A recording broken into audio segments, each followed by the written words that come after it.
Good morning and welcome to the Three Ball Podcast. We're just three dudes talking all about college basketball, and it is the perfect time of the year to be talking about college basketball because we just completed the first weekend of March Madness.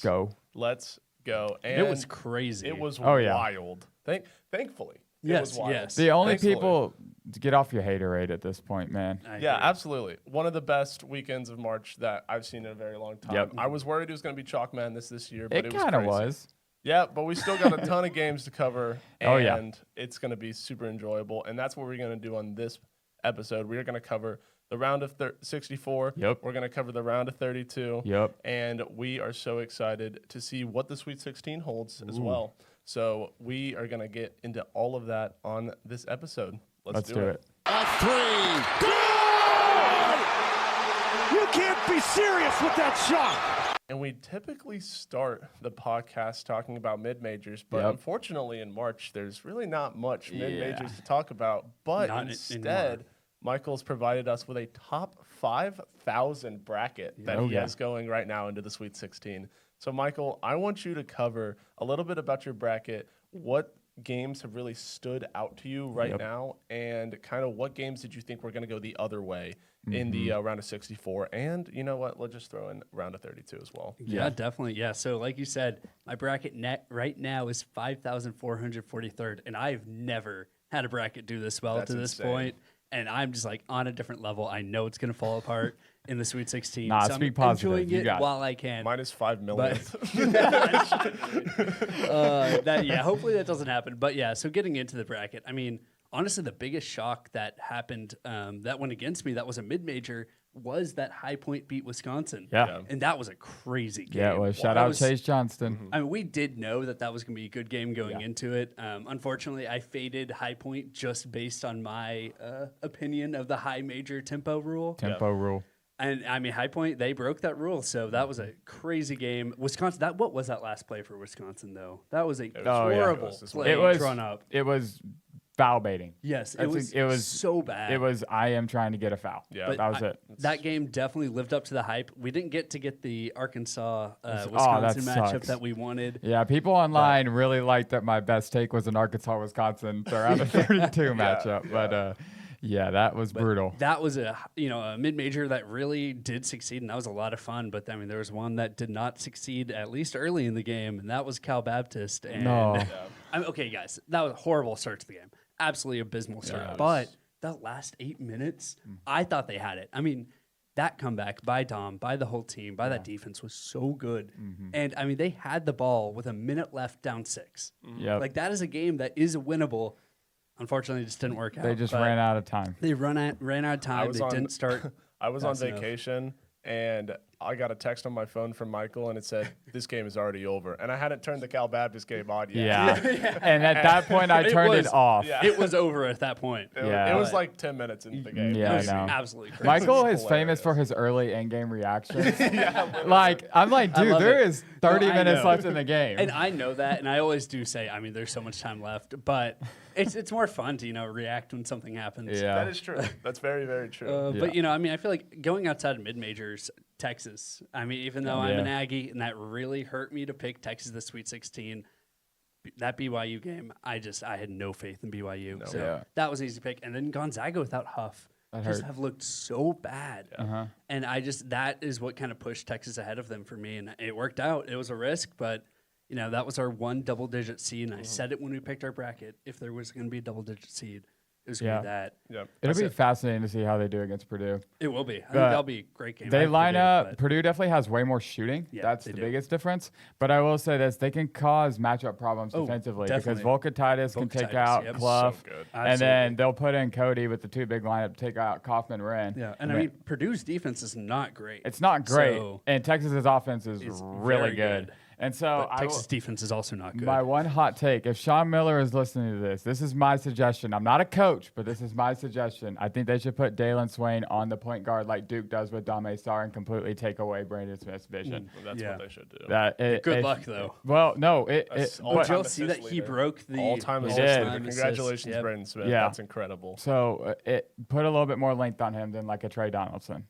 We love Trey Donaldson, but he's a little too short. Yeah, he is. And But no, that'll be fascinating. But it's kind of sad. This is the second straight year that we have no mid-majors in the Sweet 16. Yeah. And this is only the second time in tournament That's history. ever happened. I mean, again, I'm not surprised. Yeah, the last time was last year. Yeah. And like I said, when I think David, you asked me when we just went over the bracket as a whole before we made picks. Yeah. I think you said something like, "Oh, do you think it'll be as chalky for mid majors as last year?" And I mean, yeah, I did. Just because like these teams are very talented. I mean, High Point, great team. VCU, great team. Yeah. South Florida, great team. These matchups they drew were just so. UNI, great team. No, it was just such bad matchups for this season, terrible. which was so unfortunate. It's bringing up the Twitter people saying that do you eliminate mid-major conference tournaments? Never. So here's the problem, though, that you're just going to get a lot of chalk. Because, like, I mean, okay. here's the thing. Yes, I think that chalk still would have dominated, but I would have liked to see Navy over Lehigh. I would have liked to see Belmont over Northern Iowa. I would have liked to see UNCW over Hofstra. And I'm not saying eliminate the conference tournaments, but to be able to have the best version of the mid-majors. Like, no offense, there is a large gap between Navy and Lehigh. And no, I don't think Navy wins a game, but it's more likely. I mean, I'm not going to lie. If UNI had drawn, if they'd been the 13 instead of a 12 and draw Kansas, I probably would have thought that UNI could win that game. UNI look like they have never seen a press in their entire life. And that's why I did not like that St. John's matchup. But, yeah, anywho. I do think that there is kind of the overblow of the argument. Like, okay, obviously high majors are so much better now than they have been. There's so much talent. It is making it harder for mid-majors. Yep. But, I mean, look at these games. I mean, again, High Point pulled it off. They had a great game against Arkansas. Santa Clara, they only lost because Otega Owe hit a crazy half-court shot. I mean, shout out Otega Owe. Yeah, that was crazy. That was incredible. That was insane. And I mean, the point being that like there still are a lot of competitive games. McNeese was competitive. I mean, SLU ended up beating Georgia. It's just, I mean, I think that to say that mid-majors are like dead is a crazy thing. Yeah, I'm not saying dead. Yeah, It's sure. just a lot saying, of people are though. No. I don't think it's dead. I think it's dying. It's harder. Yes, the trend so is much harder. moving that way, but there's also just so much randomness in the sport of basketball that like High Point's the greatest example of the randomness because they had one of the hardest draws. No offense. If you were to look at all the 12s, High Point was not highest on my list. We all practically picked. I had Wisconsin to the Final Four. You so. did. David did have Wisconsin. And to be honest with you, it's exactly what I said in the video. Wisconsin could either lose to High Point or make the Final Four. I mean, I'm not gonna lie. It's not like that was a bad pick. Like that is a good pick. It just didn't work out. It's okay. That's the thing. Hey, I have no regrets. Yeah. No regrets. Very, very fair. But yeah, I'm very excited that my bracket is in the top 5,000. You know, I mean, That's we'll see what happens. For losing Wisconsin that early on and then Duke, my champion, almost losing, my bracket's not terrible, but it was off to a very bad start. Yeah, that's tough. And it happened all during when I was in class. I'm like, I'm about to just go home. Like, there's no reason to stay here if Duke loses. Just absolutely crash out. Yeah, but it would have been one of the greatest tournament upsets in history. And to be honest with you, it would have been probably kind of cool. Not in the moment, but then looking back, it would have been like, dope. Wow, I was that's kind rooting of crazy. for it, even though I have Duke in the Final Four. But, speaking of brackets, what happened to the ACC, Adam? You want to talk about that now? No, I don't want to talk about it. Okay, I had Virginia going to my Final Four. I had Miami going to my Elite Eight. I luckily changed after the Louisville news came out about Michael Brown not playing. Yeah. I changed Michigan State to beating Louisville. Okay, luckily, good, so I had Louisville in my Sweet 16. kind of a Yeah, because it's ACC. that's true. But I mean, like, if they have Michael Brown in that game, I think they win. That's different. But Duke is the only team remaining now, and it's the Sweet 16. Shocker. And that is the exact same thing that happened last year. Yep. But last It year we is. only had 4 teams. And no one won a game beside Duke. Yes. So once again, it's up to Duke to carry the ACC. Shocker. But I think this year you can really, really blame it on injuries much more than you can anything else. Michael Brown is hurt. Yep. Okay, Caleb Wilson is hurt. Like, I mean, even Duke can blame some of these things on injuries. Like, they got up to, like, Ngangba, basically, before he got into that TCU game, they were really, really struggling. And I'm not going to talk about that TCU game because I genuinely think that, like, TCU got robbed by the refs. It was absolutely insane. And that's coming from an SMU student. Yeah. Like, the amount of free throws and one-sidedness that Duke team got was absurd. But the ACC just really has not been performing as well as I really thought that they were going to. I knew they had some bad matchups, but like Tennessee beating Virginia, Did not expect that at all. And now basically Iowa State, I really can see them going super, super far. But I thought you were about to make an ACC take with Iowa State, and I was so confused. No, absolutely not. Because I had Virginia beating Iowa State, but now I just don't. They could go all the way at this point. Yeah, they're a very talented team. Super, super, super They can talented. shoot. They can shoot. But I think Except free throws. I think the funniest thing that has come from this is obviously we can blame injuries and everything, but I want to highlight some of the fun aspects of March, especially the coach quotes. They have been absolutely hilarious. Guys, I think we have a civil war between mid-major coaches and Power 5 coaches. Literally. At this I think point. so. Scheduling is never going to change. It's never. I'm sorry. If I'm at a Power 5 school, I'm not scheduling you. Yeah. Get over it. Go join a midseason tournament. Do well there. But they can't. That's the thing. Well, they can't. They're not getting invited to these midseason tournaments against these good teams. Okay, so here's that's the issue. You're going to tell me. I'm gonna take look mid-major at the Maui field this past year. I promise you could have gotten it. The Maui field was horrible. Seton Hall and USC was the championship. I don't know, man. Or, okay, how about this? Go create your own mid-major tournament. Wouldn't it be so sick to see a Miami, Ohio, a Belmont, a UNC, they all go to South Dakota and But play the issue is South Dakota. The where scheduling every issue, tournament is. the The scheduling Bahamas. issue is getting a schedule with high majors. It's not the problem of playing mid majors. It's the problem of high majors do not want to play these mid major teams, and they keep refusing. So that is the issue. Santa Clara just made the tournament off 2 mid-major quad 1 wins. So maybe you should go that's play. WCC. Yeah, but so it's different. I mean, still mid major, but you do have 2 teams that are kind of not mid majors. But okay, let's get a Santa Clara, let's get a St. Mary's, let's get a Belmont, let's go have them all play in the same tournament. I think that'd be a great. That'd be really. It'd be an opportunity for. But I don't know if St. St. Mary's would say yes. Well, but that's the thing. I think that the problem with college basketball, especially, is that all of these mid-major teams that have really good coaches like High Point last year, like Belmont this year, they're now all going to the Power 4 level. Ben McCollum, see what he's done at Drake, see what he's done in Iowa now, it makes beating sense, though. 1 seed Florida. What an upset! Oh Guys, my gosh! Is Ben McCollum the amazing. best coach in basketball? Some are saying. I mean, look at he wins everywhere he goes. He's incredible. Everywhere he goes. I would probably put him. I don't think I could even put him top 5. Here's the thing, though. Here's the thing. Yeah, it's schematically, sure. He hasn't even started recruiting at Iowa yet. No, he's incredible. He's doing this with Division II back. players. He just beat Florida with a Division II roster. He's incredible. I mean, what's crazy is that we talk about how mid-major talent's not the same, but that was a mid-major roster. It is, but sadly they're not a mid-major school. No, anymore. it's not. But it is a mid-major roster. I mean, most of these guys came from Drake. Yeah, let's slap the Drake logo over Iowa. Shut out. Literally, I was like, Manyao, Banks, Sturts. I'm like, this is literally Drake. It's Drake. It's Drake. And what's so interesting about McCollum is he was one of the first to eliminate mid-range jump shots. If you look at his days back in Division II, I found a Twitter thread last night that evaluated his offense in 2019, before COVID. Yeah, he's in and there was then, 8 mid-range shots the entire year. Wow. It is they spread you out over the perimeter, and it's dialed down a little bit. If you watched that game last night, it is threes and layups pretty much. They're not a good foul shooting team at all. But the most surprising thing about that Iowa game is it was not won by Bennett Sturts. That was the most shocking thing. If you would have told me Iowa beat Florida, I would be like, okay, Bennett starts at 30 and control the pace. No, it was the others. And you were kind of worried about the others all year at Iowa, and they showed up. So shout out them. They did. And that game against Nebraska is going to be it's going to be awesome. much fun. I love having a rival game in the Sweet 16. Adam, you know what they so should much do? fun. What? They should bring the punters.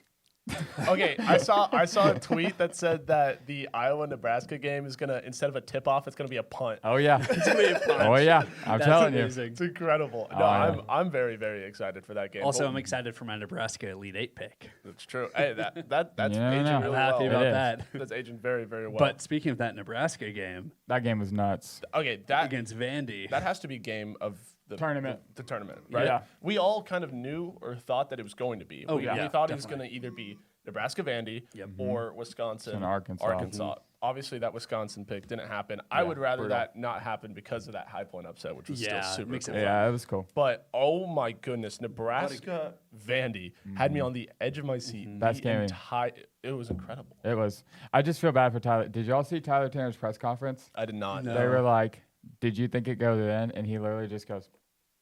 I mean, yeah. I mean, that was literally like a millimeter difference. Talk. That's in. He couldn't talk. I wouldn't be able to talk. Guys, I'm going to be real with you. That's more like, it's not more life-changing than the Gordon Hayward shot, but that was more close to going in. I mean, I've seen a still of the ball basically it's in the hoop. It's in the hoop. It's crazy. I mean, have y'all also seen the whole conversation around the PSI? Yeah, they played at basketball. Apparently, Oklahoma City had the second highest. Yeah, I don't know. Like, I can't speak to the truth of it, but I mean, that was I've never seen a shot do that. Like, that was crazy. Yeah, and I'm unbelievable. And I'm not going to complain about basketballs. That's not what we're on here to do. But I will say this: this is what all I'm going to say about basketball is why are we changing it in March? Yeah, it's the greatest time of the year. Yeah. Why are we changing it now? But also the fact that like that was Tanner's second shot in like 2 weeks. The Missouri that had shot. Gone in and out for a game winner. Yeah. Brutal to have that happen. If y'all don't know what we're talking about right now with the PSI of the basketballs and everything, because that I feel like that's pretty niche. Yeah, I mean, fair. Like, basically what has happened is that the PSI has been completely different at every single place. Yeah.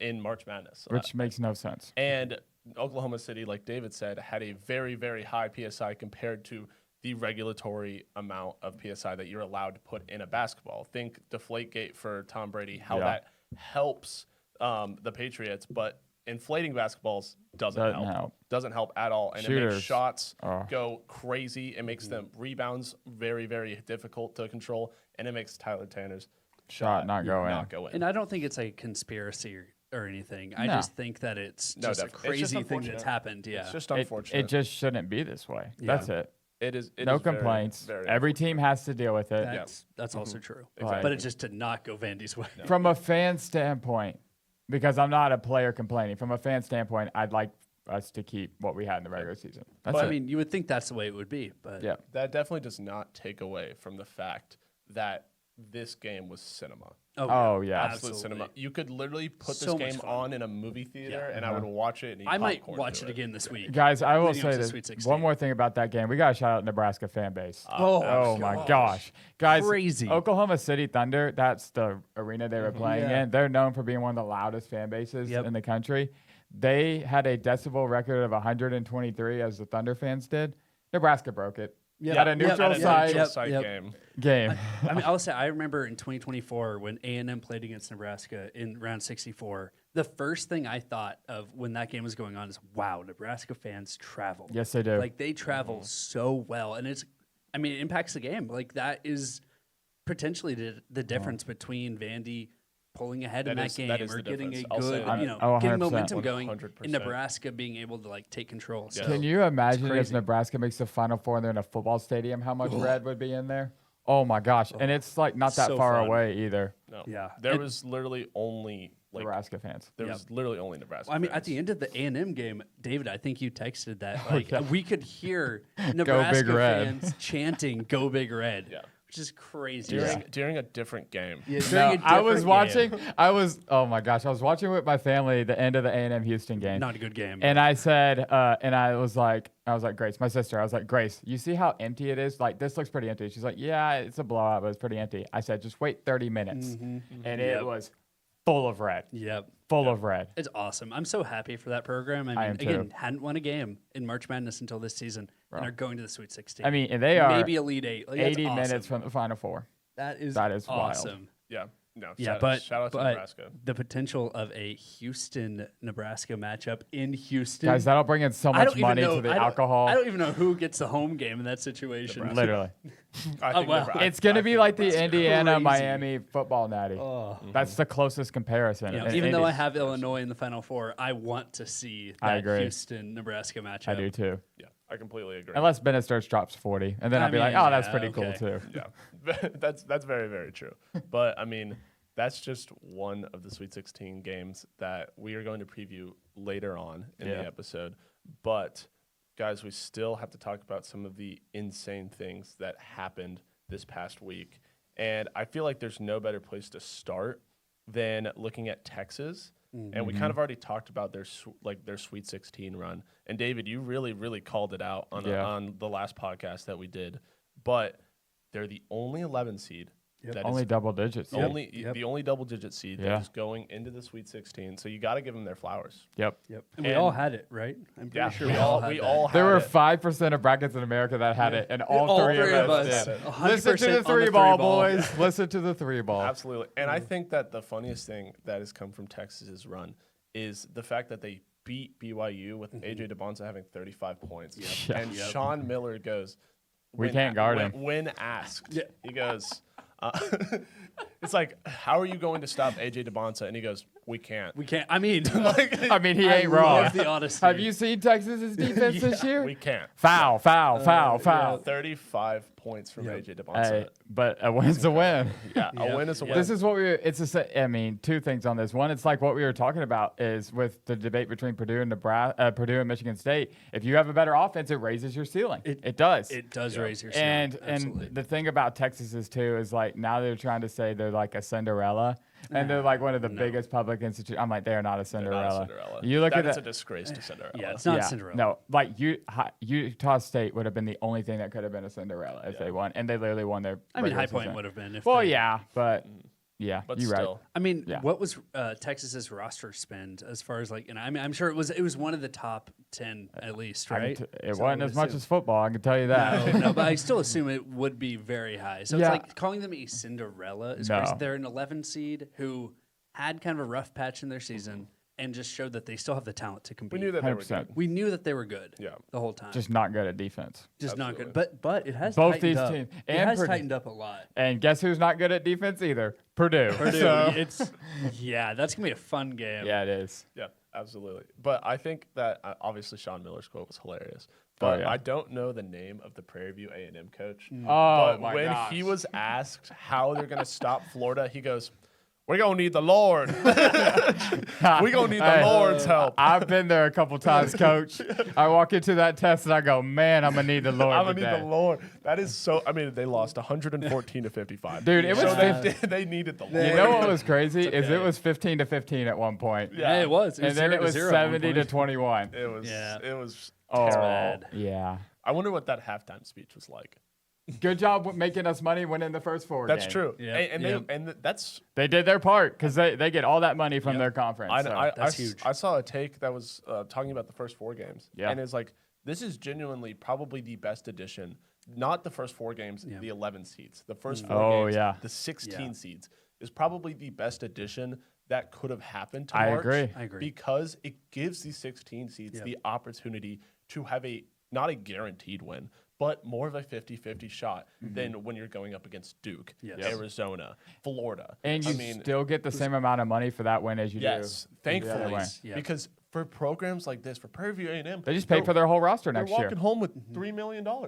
They just pay for their whole roster next year. It's incredible. Like, shout out to Prairie View A&M. Shout out to all the teams. Howard. Howard. Shout out Howard, too. Yep. Yeah, so congrats to them. And that's what college basketball needs more of. It's a big deal. We don't need to expand the tournament so we can get more high majors in. We need to have more play-in games like this. I agree. Where these 16 seeds, 15 seeds, teams that need to fund their college basketball programs can actually do it by earning it. Have the opportunity. I agree. That's a great take. Absolutely. So I'm just super happy that has been included, but don't use it to expand the tournament. That's the biggest thing. That's what I'm worried about. Please don't expand the tournament. They're going to be like, oh, we want to give these smaller teams more money, but what's actually going to end up happening is high majors are just going to keep taking that spots. And like we're going to get rid of the 16 play-in games and only make it 11s, and that would be even worse. That would be terrible. I've heard a rumor. I've heard people make that argument. They're like, well, I don't want to watch 16s. If you win your conference tournament, you should automatically make the field. Like, they shouldn't have to go to Dayton. I'm like, they are praying to go to Dayton. Yeah, they kind of want to. Because that's the only way they're going to make money for their athletic program. Yeah, so absolutely.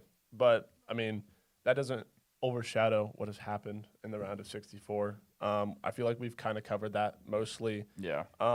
Even we've moved on to 32 a little bit. Yeah, we have moved on to 32 a little bit with Texas upsetting Gonzaga, Nebraska. There's a game we haven't talked about though. That St. John's Kansas game. I didn't watch it. That was a crazy thing to say. I did not watch it. I was so busy yesterday, y'all. I did not watch like any games. Nothing is as busy as I am during March, and I will watch it. I will watch it. So tell me about this St. John's Kansas game as if I didn't watch it. Well, David, you got it? Well, let me just put it to you this way. It was an offensive struggle if your name wasn't Bryce Hopkins. Yeah. Okay, that makes sense. And it was ugly at first. It was. At first, it was so ugly. Yeah, like Bryce Hopkins had 6 threes. I don't think he's ever made 6 threes in a game in his life, which is crazy to think about. But and it was great. St. John's honestly was in control of the game for the most part, and then Kansas came on a run, and their run was pure effort. It was pure effort. It was offensive rebounds. It was traps. It was fouling. It was just, we're going to put the people who care about Kansas in the game, and that is that. And Melvin Council, I felt like pressed at times. Peterson was good, but not great. I will say the big difference for Peterson in a positive way was that in the CBU game, I think he didn't take a single field goal attempt. He was aggressive. He didn't take a single field goal attempt in the last 10 minutes, and that's when CBU started their comeback. And for the St. John's game, the last 10 minutes was when he was the most aggressive in that game. So that was good to see him really turn that on in that clutch I just don't know what he was doing at the end with the defense. I mean, yeah. So he's on the right. So to give you perspective, Dylan Darling's got the ball. He's a left-handed guy, and they force him right. Good job. So they force him right to his offhand end. Darren Peterson is on the block, right? Mm-hmm. And he goes out to the shooter. The problem is he tags the same shooter, and so he left the guy in the corner wide open and the layup wide open because he ran to the same guy on the wing. So it's just a horrible look. And to be honest with you, you got to know time and place. You got 3 seconds left. If Zuby Ejiofor hits a 3, he hits a 3. He's over on the day. Get in the paint. Floyd Badunga, why are we guarding Zuby at the three-point line? I'm sorry. It's 3 seconds left. If he hits a 3, so be it. Get in the paint. Sorry. Yeah. But also having another buzzer beater in a game like that between 2 historic coaches was just so much fun. Speaking of historic coaches, we got Shire, Patino, Izzo, and Hurley. Yeah. That is elite for the. That's absolutely incredible. And it is elite. Speaking of coaches a little bit, I mean, we got to talk about Bill Self. Yep. Bill. He's the Kansas coach, if you do not know. And this is the 4th time that they have failed to make the second weekend of March Madness. I mean, they did it in 2026, 2025, 2024, and 2023. They did not make the second weekend. Yeah. And for a program like Kansas, that's so surprising. It's astonishing. But it also kind of just realizes that the playing field is more spread out. We see this all. There's no Kentucky. Exactly. There's no Carolina. Yep. There is no Kansas. Yep. Syracuse didn't even make the tournament.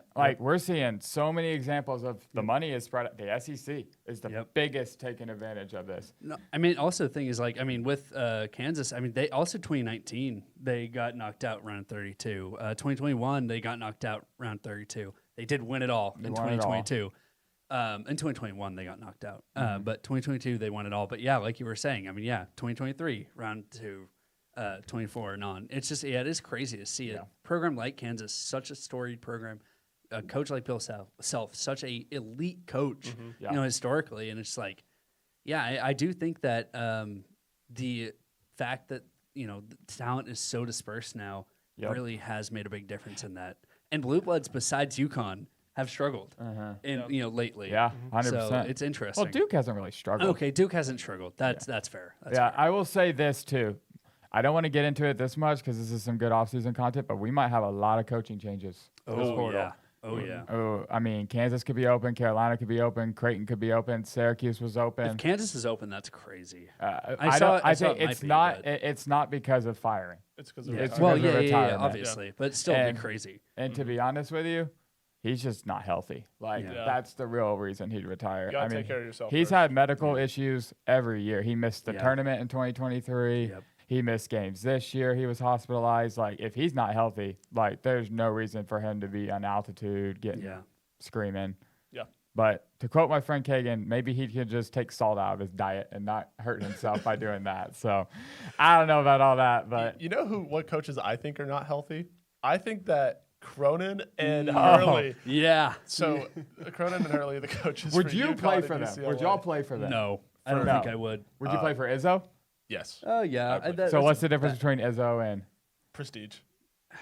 Okay, well, Hurley has Hurley recency does have prestige. Yes, prestige, but at least like recently. Cronin, I would not play for. Yeah, Cronin. Cronin, no. Okay, just Absolutely because not. of winning? Yeah. Okay, so it has nothing to do with his attitude. No, I don't think so. I mean, Like, for me, if- it if does you're a gonna- little bit. If you're gonna go Izzo's to kind of somebody like with that attitude, borderline. then I want somebody with Izzo's prestige. But Izzo hasn't.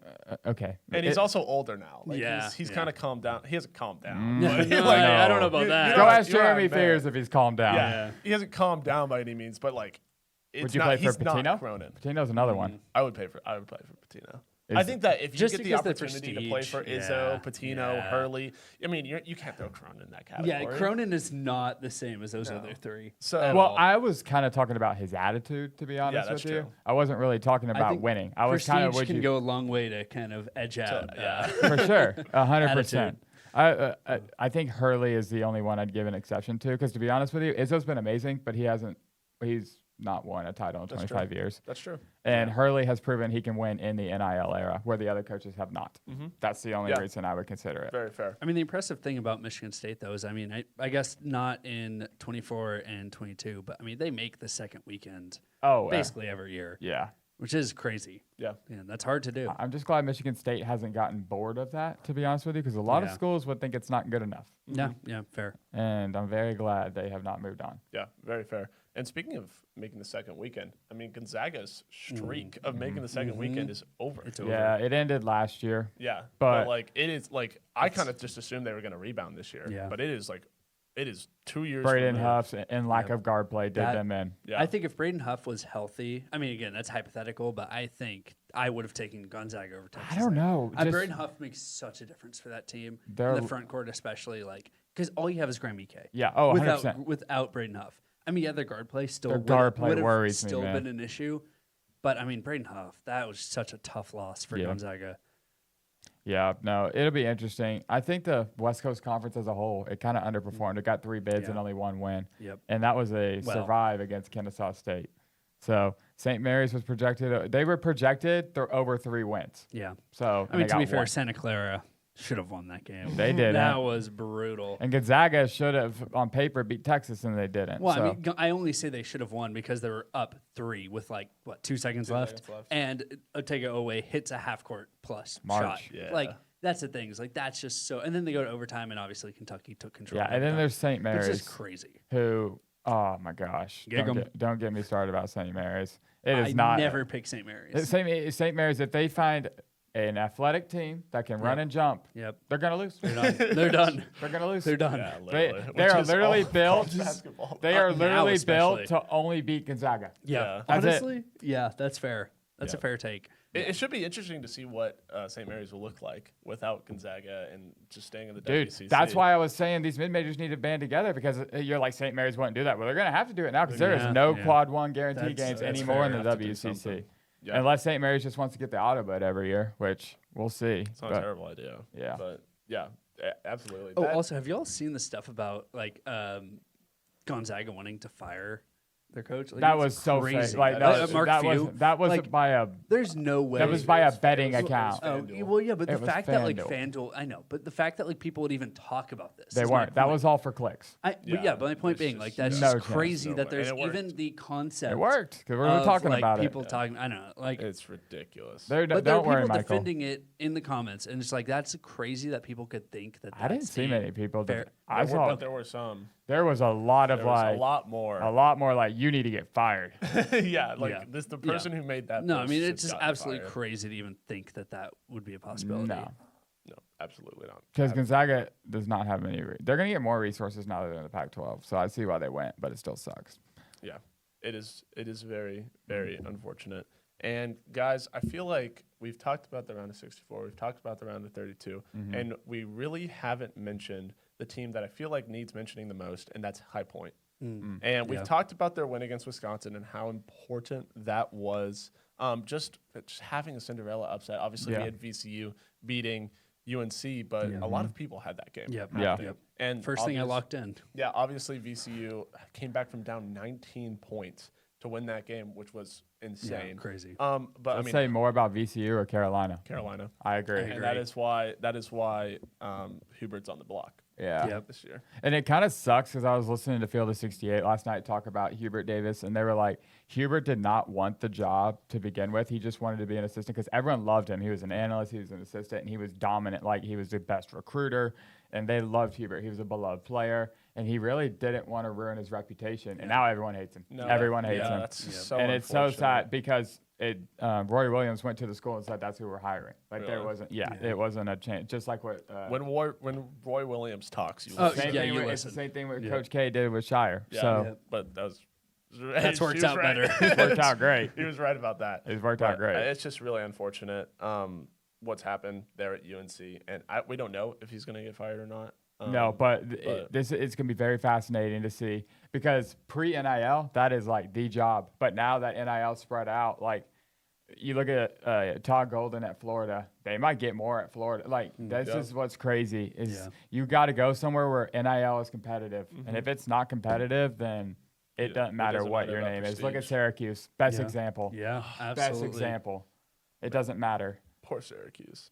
Syracuse just hired Sienna's coach. What was it, Gary McNamara? Yeah, played at Syracuse and good coach, assistant. Yeah. But I'm just worried they're staying in the Boeheim tree.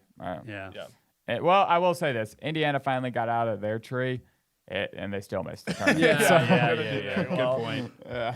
But I mean, the trees have worked out for a lot of programs. A lot. But we gotta talk about High Point. Yeah. And this High Point Arkansas game was so it was much It was closer awesome than people think it was one of the top 5 games of the weekend. Yeah. Maybe top 3. That game was awesome. The point guard play. Oh, so good. Rob Martin, that was in it. He was balling. It was it was so much fun to watch. Yeah. So much fun to watch. And you got to give High Point their flowers. Yeah, you've got absolutely. Their fan base, I love how their school flies out. It's literally Grand Canyon on the East Coast. I will say they do have a lot of money. They have They have have you seen their a campus? lot of money. Yes, which is why they're successful as a mid-major. Yeah. Their basketball arena, it looks like ridiculous. a palace. It's crazy. Bro, I saw this one girl, she had class in a movie theater. I'm like, come on, bro. What is that? Insane. I'm like, that's not class. No, it's not. It's not accredited. It's a non-accredited school. Yeah. Did you hear Cameron Fletcher in the post game? They're like, give me your pitch to go to High Point. He's like, well, I'm not gonna lie. I just went here for basketball, so I don't really. I was gonna say. And you go to High Point for basketball, and you lose in this round of 32 by 6 to an Arkansas team that a lot of people have beating. Arizona. Yeah. So That'll be a fascinating matchup. That is not a terrible take at all. Nope. But I mean, the round of 64 has been super entertaining. The round of 32 has been super entertaining. Yeah. And we got to look ahead to the Sweet 16. And some great games. I know. Looking at the Sweet Amazing 16 games. just right now, what game catches y'all's eye the most? I mean, have to start with Iowa and Nebraska in my mind because you have two teams that are such massive rivals meeting in the Sweet 16, and the way Nebraska travels. I mean, it's going to be a Nebraska home game, but I mean, anything can happen in a game between two rivals. Yeah, so I think that one's going to be super entertaining. A fight will probably happen. Honestly, these teams in the stands hate and on the each floor. other. The one thing I will hate say each other so much is it will be a Nebraska home game, but don't tell me that Iowa fans haven't heard that all week. I mean, and are going to get down there because it's Nebraska. I agree with that. So I think that one is like the one I'm like most excited for, kind of like on the court, but also just everything surrounding As a it. fan. As a fan, 100%. Yeah. As like really good basketball, I think Houston, Illinois is going to be awesome. Great game. I think it's going to be awesome. I'm fascinated to see how Houston's defense matches up. Illinois hasn't really faced a defense yet in the tournament. They've faced VCU and Penn. So it'll be fascinating to see how they do against a really good defense. And I can't wait for that. I can't wait to see the disparity between the Houston and Nebraska crowd too. I'm very excited to see that. Yeah, no, that's going to be a great game. But I think that, I mean, and it's in Houston. We can't overlook this Duke St. John's game. Yeah. I think that if Duke bows out here, then, like, I mean, first of all, the ACC's, there's no more teams. It's done. But if Duke bows out here to St. John's, I don't think that that's a big of an upset as people think it is. And I'm, like, genuinely, because this Duke team, I mean, it's incredible and everything, but people are really underrating this St. John's team. Mm-hmm. And I really like I mean, they literally beat UConn to win the Big East. Yeah. And I think that if there's going to be a way that Duke loses and doesn't go to the Final Four, it's going to be this game. Really? You have complete faith they beat Connecticut or Michigan State? Yes. Yes, I do. Compared to St. John's. Because I really just like the way that Patino's got these guys going. I mean, this is the first time St. John's has made the Sweet 16 since 99. Since 99. And you know what? It's the same thing with Iowa. Yeah. Both since 99. Oh, yeah. Party like it's 1999. Yeah. That's what this is. It's like that trend where you go, how old are you? 19. Oh, and it's like the Pilgrim shows up. But, like, I mean, this is the first time they've been in the Sweet 16 and this long. Yeah. And they had really high expectations last year and didn't live up to them. Yep. So, I mean, this team's got a chip on their shoulder. Patino's got a chip on his shoulder. And whenever Patino has a chip on his shoulder, you never know what could happen. It's going to be a great crowd, too. It's back on the East Coast, so St. John's will have a lot more fans. It's going to be super, super exciting to see. And I think that's my game that we really need to look at. But, I mean, all of these games. All these games. Yeah, all these. But I was looking at the health of Caleb Foster because that's a big question. Obviously got Ngungbo back, which is huge for Duke. Yeah. But, I mean, as of I think today, Shire said that Foster has an outside chance to play. He's not playing. Nope. Which means I don't think he's going to play. Dude had a fractured foot. But I do think that Ngungba is going to be even more ready to go, healthier going into this next game, and I think that's going to be the biggest difference. That's going to be a fun matchup to watch too. Zuby against Ngungba, and Boozer, obviously. Yeah, that's going to be so much fun to watch. Malik Brown's going to shut down Bryce Hopkins. That's my gut. Yeah, they're going to play a lot of Malik Brown. Malik Brown won't start especially if Ngungba's fully healthy, but I see him playing a lot of minutes. That's just my take. Yeah. No, absolutely. But I mean, we didn't even talk about Arizona, Arkansas. Oh, that game is going to be great. Great. Too. I think all of these games are going to be. Honestly, I agree. Of course, they're all going to be great. But how is Arizona? Because they did drop coverage against Utah State the entire game. They can't do that with Acuff. No. How are they going to guard Acuff? It's going to tear them apart. No, but Acuff's also going to have to guard Bradley. And to be honest with you, I just see the guard play. Guard play has won this tournament. Like, if you have good guards, I mean, Florida is a great example. Guard play wins in this tournament. And so that game's going to be fascinating. But Arkansas also has the length to match up with with Brazil, Arizona, with Brazil and Ewan and Pringle. So it'll be fascinating. They definitely do. That'll be a fun game. Yeah. I mean, but I will say, I think that all these games, all 8 of these games, I'm so excited for. It's not a bad game. As much as, I obviously love mid-majors. I love Cinderellas. I love the story. I mean, I'm kind of glad we don't have a North Dakota State that had pulled off an upset against Michigan State and then beat Louisville. That's play UConn. I love the story. I obviously love Cinderellas, but at some point, these games are going to be so good that there's an argument to be made that this is kind of more fun. Yeah, to be honest with you, the only one I can think of in my life is St. Peter's. Yeah. That made the elite. It's Loyola really Chicago? hard. Yeah, but FAU? they were FAU was a 9. I'm talking real. Real underdogs? Yeah. Oh, okay. Gotcha. They make the second 15 weekend a seed, lot. yeah. No, not even that low. I'm talking 12 up. And they make the second weekend all the time. They usually don't win a game in the second weekend. Yeah. Was what I was trying to say. And usually those games, again, there are exceptions. But usually those games aren't very good. No. And so quality of game kind of decreases. It's like these teams are praying that St. Peter's would meet them in the Sweet 16. Yes, Unless exactly. you're Jaden Ivey in Purdue. Yeah. That's very, very true. But I mean, you're right about the quality of these games. These are going to be absolutely incredible. I mean, the fact that the worst game that you could look at is possibly Michigan versus Alabama because Aiden Holloway is out. I mean, but if Alabama can shoot, the fact that that's the worst game. Is what I'm saying, Alabama is the incredible. definition of raising their ceiling. If they're on, no way. Watch out. But if they play like they did against Texas Tech, they will beat Michigan. Yeah, 100%. I will say that 80 at the under 8. Any of these teams have the opportunity to beat any of these teams. Yes, and I agree with that. That is super, super exciting to see in the Sweet 16. Who's the biggest spread underdog? Who's the biggest underdog? Oh, gosh. You think? I was looking at the other day. I think Alabama is actually kind of close to being. My guess is Texas to Purdue. It was closer than you think. But really? Hold up. I can look at it. I really it's don't not know about Iowa. That spread's 2.5. Wow. That'll be interesting. I did see that. It is Michigan, Alabama. Yeah, 10.5. That's what I thought. That's what I thought it was. Yep. Which is kind of crazy for that game, but Yeah, and Michigan is such a good team. They're such a dominant team. The next closest is Duke over St. John's, 6.5, and Purdue. Arizona, Arkansas is 8.5. Yeah. But yeah, I mean, again, I do think these games are going to be closer than that. But yeah, it'll be interesting to see kind of how it shakes out. The only thing that I don't want is I don't want 1-2. I don't want 1-2, 1-2, 1-2. I want Tennessee's right there. Some upsets to be happening in this Sweet 16. Like, I don't want Michigan to play Iowa State. I don't want Arizona to play Purdue. I don't want Duke to play UConn. Well, I want some, like, I don't want parity. Well, I want two of those because my bracket. Well, screw your bracket. My bracket's toast, so I can do what I want.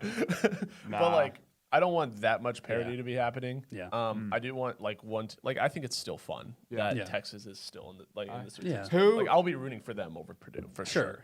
Who out of all 16 of the teams, and you look at all 16, who would shock you the most to end up in Indianapolis? Iowa. Shock me? Iowa. They would have to beat Nebraska, and then they would have to beat Houston or Illinois. And if they played Houston, it would be in Houston. I feel like that's obvious. I think Alabama would shock me the most. Beating Michigan and Iowa State. I mean, again, Michigan's a tough game, but I don't know. To me, the fact Iowa has the toughest path.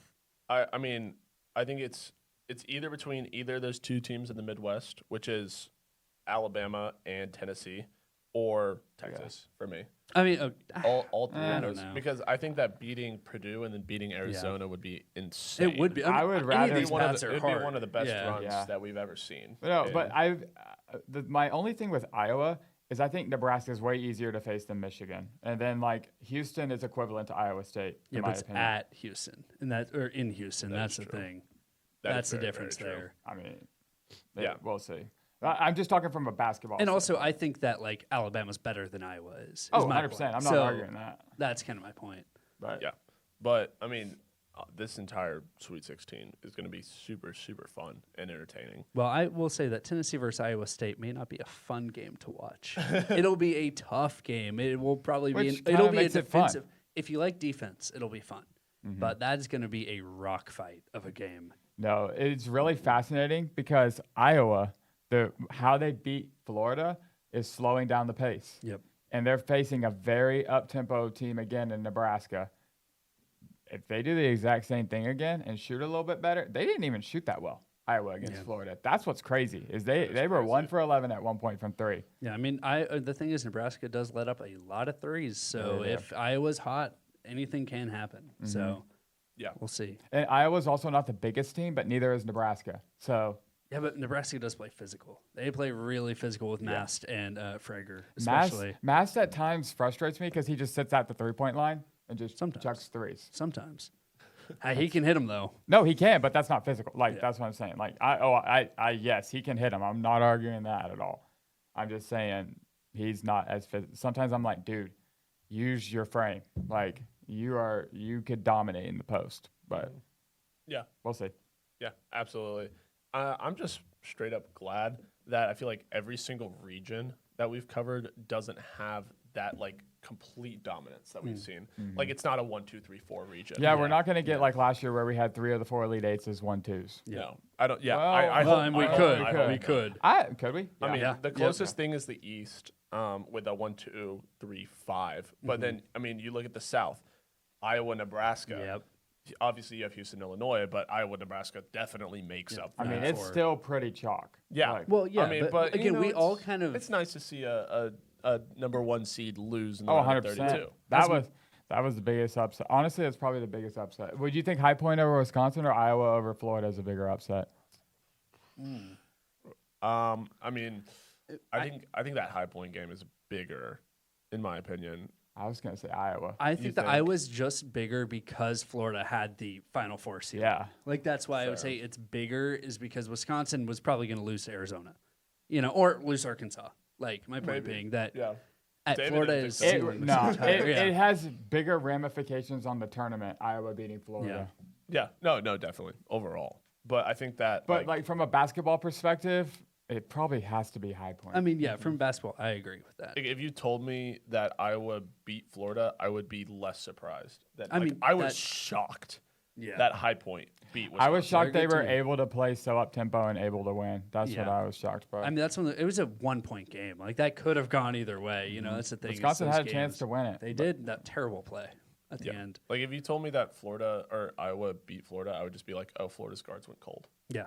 Or Bennett Starks had 40. Yeah. Yeah, Or, and that's why I wasn't in on Florida was because their guard play it's so inconsistent. Yeah. And their 3-point shooting especially just has been bad at times this season. No, Xavier Lee didn't want to take the last shot. I feel bad, but guys, he made it further with Princeton than he did with Florida.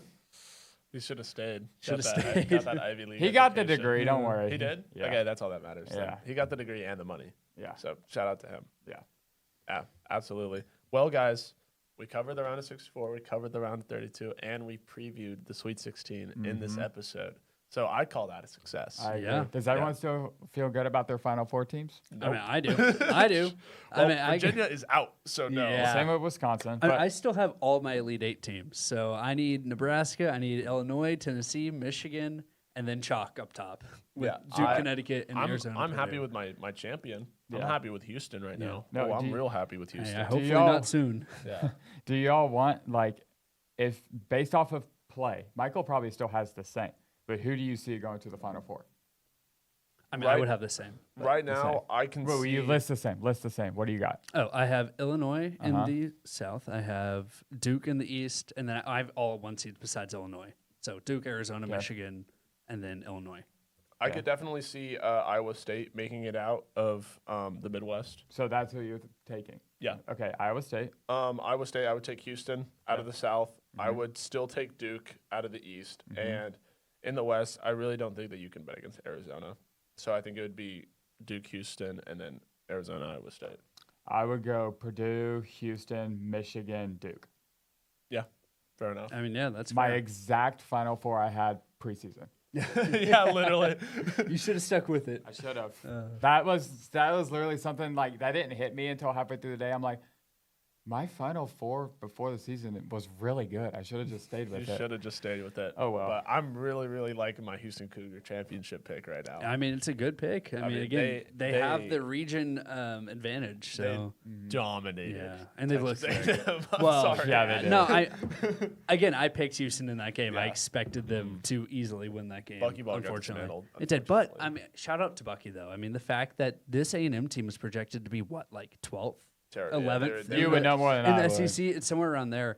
And the fact they won a tournament game, made the tournament, period, and won a tournament game, that's huge in Bucky's first year. So Yeah. I'm happy with it, even though we got Did better than dismantled. Buzz did this year. Yeah, way better than Buzz way did. better. He had the worst team in Yep, the Big Ten. yep. Yep. One Hey, of the but, worst power but conference teams. Maryland fans were letting Villanova fans know because, guys, this is hilarious.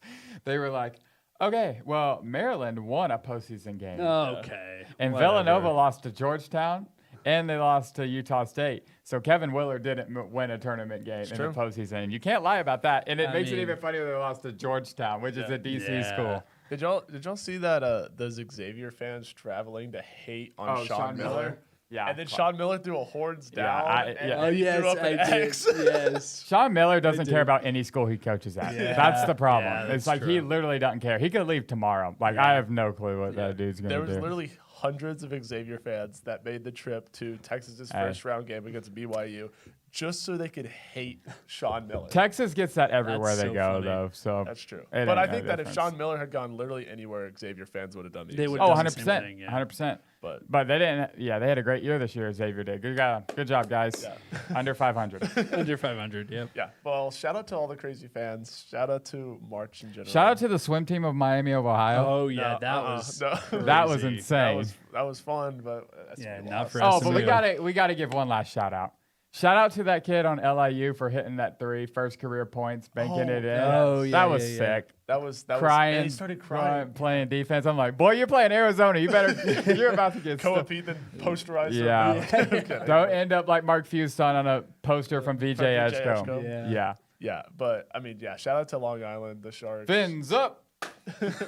But, unfortunately, they ran into a Yeah. wagon. drumming yeah. from Arizona. But Yeah. I mean, kid makes his first three in March Madness. He's never gonna forget that ever. Nope. Yeah, that's that's what awesome. tournament's for, That's man. what the tournament's That about. is. But we've covered basically everything that you need to catch up to speed on March Madness. Yep. And the games start on Thursday. They do. So we will be right back there on Thursday covering all of the craziness that happens this weekend for y'all. I'm fired up, man. Oh, I'm so excited. I am too. So make sure that y'all stay tuned. Make sure Texas you like, gets subscribe. the first game. Yeah, They Texas do. gets the first game on Thursday. So make sure you like, subscribe, stay tuned for all the things that we have that we are going to cover for March. Thank you all so much for watching. Yep. And God bless. Let's roll. Peace out. Thank you.